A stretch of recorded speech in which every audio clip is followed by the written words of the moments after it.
आपका क्वेश्चन है in given figure DB is perpendicular to BC, DE is perpendicular to AB and AC is perpendicular to BC. Prove that BE by DE is equal to AC by BC. तो इसने जो बोला है पहले वो करना है।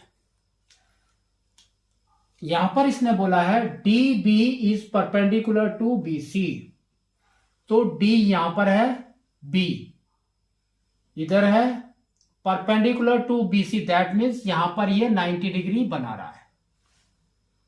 Next DE is perpendicular to AB, that means यहां पर भी ये 90 डिग्री बना रहा है। Next AC is perpendicular to BC, AC is perpendicular to BC, यहां पर भी 90 डिग्री है। तो अगर हम ध्यान से देखेंगे तो देखो ये वाला जो लाइन है यहां पर भी 90 डिग्री है, यहां पर भी 90 डिग्री है। उसका मतलब क्या हुआ कि ये वाली लाइन के पैरेलल है। ठीक है, सेम चीज लिखना है आपको, DB is parallel to AC। ठीक है ना। अब देखो, अब हम क्या करेंगे, हमको दो ट्रायंगल्स दिखाई दे रहे हैं, दोनों ट्रायंगल को सिमिलर प्रूव करना है। तो देखो छोटा वाला ट्रायंगल हमारा क्या है, triangle DEB and triangle ACB। ठीक है ना। तो इधर देखो, इधर 90 है, इधर 90 है, तो हम लिखेंगे angle DEB is equal to angle ACB is equal to 90 degree. Next देखो, हमने इसमें पैरेलल बनाया है तो कुछ ना कुछ तो होगा।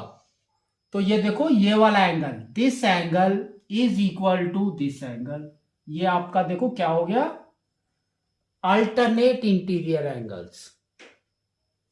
तो सेम चीज लिखेंगे हम, तो ये हो जाएगा आपका BAC, इधर आ गया BAC, और छोटे वाले में क्या हो गया, DBE,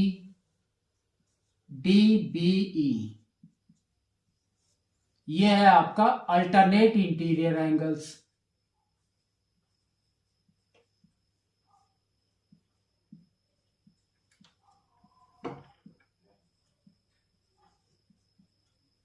ठीक है, अल्टरनेट इंटीरियर एंगल्स।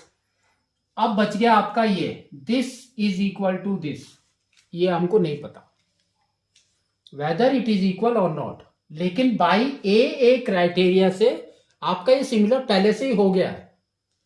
तो अब आप लिख सकते हैं ए क्राइटेरिया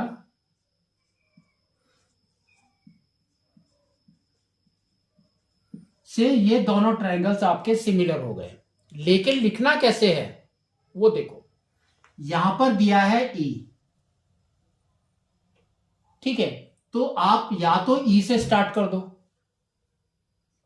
E, यहां पर दिया है B, और क्या बच गया, D बच गया, तो D लिख दो। तो triangle is this is similar to triangle.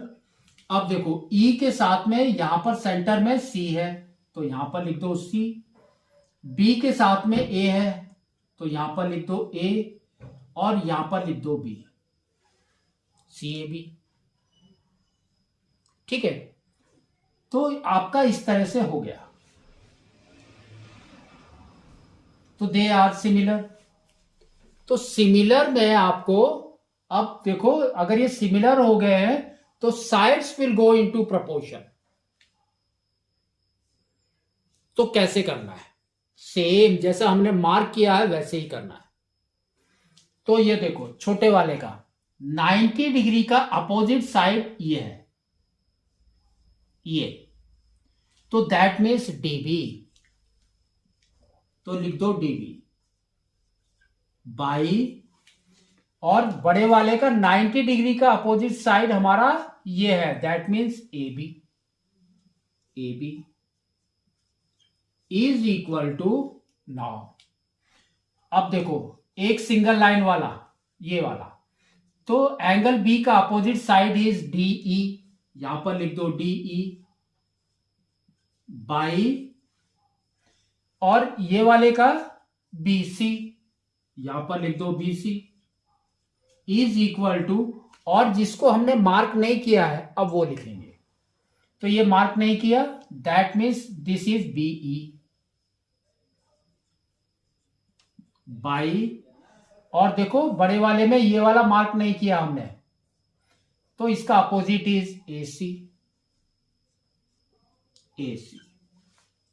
अब आपको आंसर देखना है, तो देखो इसने दिया है बीई ये वाला, फिर दिया है डीई ये वाला, फिर दिया है एसी ये वाला, फिर दिया है बीसी ये वाला, उसका मतलब कि आपको ये दोनों को क्रॉस मल्टीप्लाई करना है, सेम नहीं है इसलिए क्रॉस मल्टीप्लाई करना है, या आप इंटरचेंज कर दो, तो देखो बीई के नीचे आपका डीई आ जाएगा, बीई के नीचे डीई इज इक्वल टू, और देखो और क्या हो गया, ये वाला इधर चले जाएगा, तो AC बाई BC हो जाएगा, है ना। यहां पर हमने क्या किया, इंटरचेंज किए कुछ वैल्यूज, ठीक है, तो आपका ये आ जाएगा, तो नाउ वी कैन से, और इससे पहले आपको क्या करना है, क्रॉस मल्टीप्लाई लिखना है, तो यहां पर आ जाएगा DE into AC is equal to BC into BE, ठीक है।